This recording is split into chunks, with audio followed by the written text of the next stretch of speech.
ఈరోజు మీరు నేను మన ప్రభుత్వం ప్రతి పేదవాడికి డెలివర్ చేసింది కాబట్టి ఈరోజు వాళ్ళ గుండెల్లో రైళ్లు పరిగెత్తిస్తా ఉన్నాం. వారి కడుపులు ఎందుకు మండుతున్నాయంటే వారి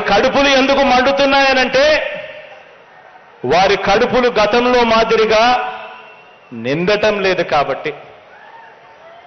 వారి కడుపులు ఎందుకు మండుతున్నాయనంటే కారణం ప్రజల కడుపులు, అందులోనూ పేద వర్గాల ఖాతాలు నిండుతున్నాయి కాబట్టి.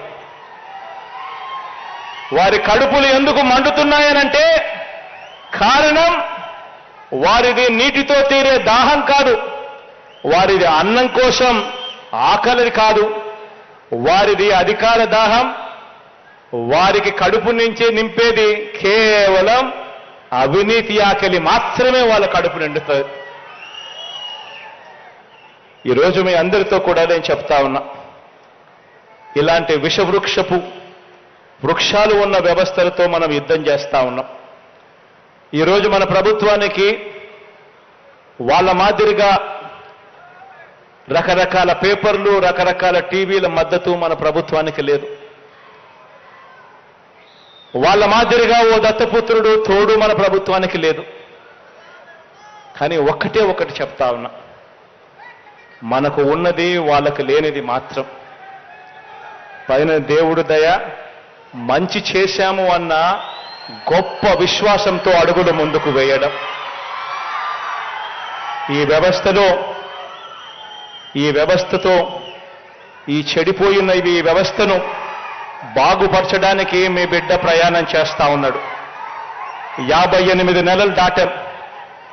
ఆలోచన చేయమని అడుగుతా ఉన్నా. మీ బిడ్డ, మీ అన్న ఇంకో 10-15 సంవత్సరాలు ఇదే ముఖ్యమంత్రి స్థానంలో ఉంటే, ఈరోజు నేను చెప్తా ఉన్నాను,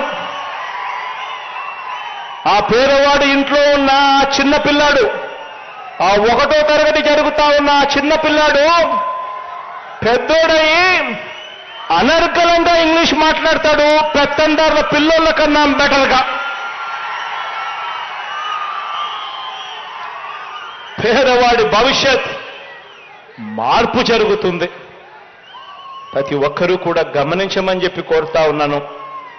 మీ అందరూ కూడా ఇక రాబోయే ఈ 2 నెలలు మంచి చేసిన మన ప్రభుత్వానికి ప్రజల గుండెల్లోకి, వారి ఇళ్లల్లోకి ప్రతి స్థానం సంపాదించుకునే కార్యక్రమం చేస్తూ, ఆ ఇళ్లలో నుంచి స్టార్ క్యాంపెయినర్లను బయటకు తీసుకొచ్చే గొప్ప కార్యక్రమం చేయాలి అని మిమ్మల్ని అందరినీ కూడా కోరుకుంటూ, మీ అందరికీ కూడా మీ అన్న ఎప్పుడూ మీ వాడిగా ఉంటాడు అని చెప్పి మరొక్కసారి చెబుతూ సెలవు తీసుకుంటా ఉన్నాను.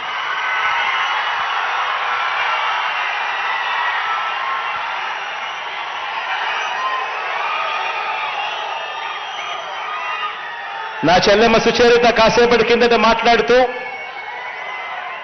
తాను అనింది, అన్నా ఈ రాజధాని ప్రాంతంలో తాడికొండ, మంగళగిరి ప్రాంతంలో దాదాపుగా 17,000 కుటుంబాలు,